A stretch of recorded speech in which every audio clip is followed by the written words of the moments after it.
Hey everybody, and welcome to Adventures with Peps. As you can see, we are doing another book walk. It is Judge Dredd, the role-playing game, Rookie's Guide to Crazes. On the cover you can see a classic looking Judge Dredd and a Marlon Shakespeare, aka Chopper, on his sky surfboard. As we can see down here, it originally came from Bishop Games and only cost £10. And inside, if I can get this to focus a bit better, right, we will learn about sky surfing, pro eating, backgliding, shuggy hauls, scrolling, feeding the masses, and all creatures great and small.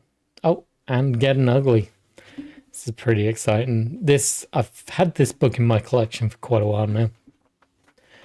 I love reading the different pages. So it kicks off things roughly with what the book is about. Obviously crazes that take over Mega-City 1, and it just dives straight in.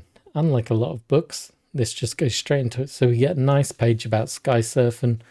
Obviously Chopper is the iconic sky surfer. I really hope Warlord Games bring out some skyboards that aren't for mooties but generic skyboards, either for citizens or for the block gangers. I think we need some skyboards in the game. Talks about different sections of sky surfing. So it kicks off with the pro leagues. Now, in a lot of countries, sky surfing is legal and you can do it, and it's actually supported by quite a few countries. Of course, in Mega-City 1, it is classified an illegal sport and it's frowned upon by the Justice Department. But look at this cool guy, Yogi Yakamoto from the Fuji territories. Talks about the champion circuit. Talks about each area. So it kicks off in Luxor, which is in Egypt, and the King's Challenge, and it has a bit about Satbots. Talks about how the race is an endurance race and it lasts for 3 whole days. Then we move to Hondo City for the Shogun Cup. It's a 1-day speed race event. It tells you how much you get for different positions. It's very cool. In theory, you've got enough rules here, if I can get my words out, to actually run an entire pro league sky surfing competition. That'd be quite a fun one-off campaign for people to do. You then head to Euro City for Le Mans Open, which is a 1-day speed race once again through Euro City. Do believe the Eiffel Tower is quite possibly involved in that one. Then you head off to the Montezuma 3000, which is in I cannot ever pronounce this, so I'm just going to leave my finger here. It's the Cursed Earth and Ciudad Barranquilla. I have no idea. I probably absolutely mangled that. But you got to watch out for these disgusting looking spiders. The Chumchica spider. It looks terrifying. Ugh. Whoop, where are we? And of course, there's the dinosaur. You get pterodons flying around that could probably eat you as you're trying to do the course. It is a terrifying race. It's a 1-day speed event once again. The record is 69 minutes and 8 seconds. Oh, terrifying. Then there's the Henleti Regatta, which is in Britsit. Not much happening there. It is once again a speed event. And then there is the finals, which is the Super Surf in Oz. It is a 1-day event. That is the grand final of it. It teaches you how to run the final if you want it to. Also has different terrain features that you go through in Oz. So it talks about the fact that you fly through a brewery for part of it, which is pretty cool. You have to fly around the Dame Edna statue. Has all these different things that could happen as you're flying around. And then there's the Harry Bishop Underpass. This is all very dated now. Like Harold Bishop was a character in Neighbours, which was a popular soap opera in the UK when this book was being written. I'm not entirely sure Dooley's Brewery, what that is based off. Dame Edna was a comedian from Australia. It was... I remember Dame Edna as a kid during the 90s, which is probably when this was all written. You then get some new feats if you wanted to be a sky surfer. So classic things like avoid collision, improved power roll, and sense aim. Sense obstacle and sponsorship, where you get some money. Then you get all the different power boards that you can get. So there's Powerboard McNeil Skysurfer 3201. There is the Powerboard O'Connell Enterprises Bundy Barbie. I am struggling to talk. I do apologize. Then there's the Hensey Katana. Then we get a few of the actual Skysurfers of note during the era. So you got Gunts Holtz, Flip the Armor or the Amma Fowler. Who else? We got Kyle O'Connell. Weirdly, you don't get Chopper. It surprises me that there isn't a Chopper. You then also get the new craze, which is zipboarding, which is basically a futuristic skateboarding. Instead of wheels, it's got the hovering components to it. Gives you some campaign ideas.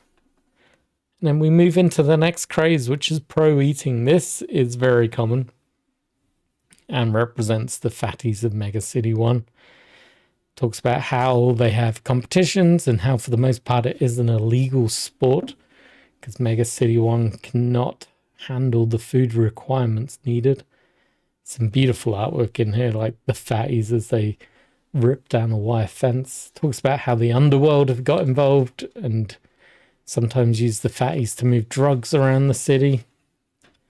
Talks about surgical procedures you could have done if you wanted to become a fatty in-game. There's new products that you can purchase like appetite enhancers, Eat Away, Flab On, Gutso, the tummy rumblers. And it talks about new equipment that fatties could be armed with. So there's the Belly Wheel Scuffle Master, the Belly Wheel Stodgeman Deluxe, which is what the Warlord Games models have these ones. The Force Feeder Tool, that just sounds horrific. The Lardo-Matic, which is a floating platform to carry you around on. A pig bag, disgusting. It force feeds them. And then there's the pig pouch, where the criminals of Mega-City 1 would fill this with drugs or some illegal contraband, force the fatties to eat it into their stomach, and then hope that the stomach acid doesn't eat through the packaging. Talks about how to do fatties as characters and how much items cost. It's also the prestige class. Shows what kind of stats you're going to have. It's it'd be very strange to play as a fatty in Mega-City 1. I can't imagine that's a very fun character to play as unless you're doing something special like I don't know, eating competition, or you're trying to make a character that's going to do some drug running. You can also play as a trainer and gain influence. Then we move into backgliding, something that is very underrepresented in the game. Most of the gangs can actually buy a backgliding suit, so it sucks that there's only one model out at the moment that is a backglider. Hopefully Warlord Games will fix that. As you can see, a couple of pages talking about that. It talks about Vulture Squadron, who were active during the Apocalypse War, and how they actually helped fight off the Sovs. Teaches you some new feats that characters can have, like Detect Thermal Eddy, Pinpoint Landing, Swoop and Scoop. Then we get some new equipment, like the Bat Hut set, the Bat Belt, Raven Wing. It's the suit that you wear. There's the Stealth Glider as well. Shows you the pricing on it all. It's very expensive. Then the piece that I like, I have a character in Sector 102 called McAngles, and he runs the Shuggy Hall. So it goes into the game, how the game works, teaches you the rules as well. Teaches you how Shuggy is used by the underworld, how it differs in different countries around the world as well. You can have Shuggy as a skill set, so you could be good at playing it.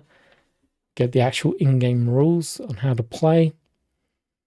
You could become a Shuggy hustler if you wanted to, or you could become a Shuggy Hall owner, which is pretty cool. Then teaches you class features. So at the first level, you get to own your hull. You need an ideal location for operatives. So if one of you is probably this, the whole group is going to be acting out of this place. It becomes their HQ of sorts. You can get contacts in there, eavesdrops. You need a manager by the time you reach a certain level. You have to be known as a respectable character as well. Talks about how you might have criminal enterprises running out of it. So it's a little fun class. Then we got Scrolling, which once again brings us back to Chopper from the Skysurfers. Talks about how they have tagging wars and tag teams.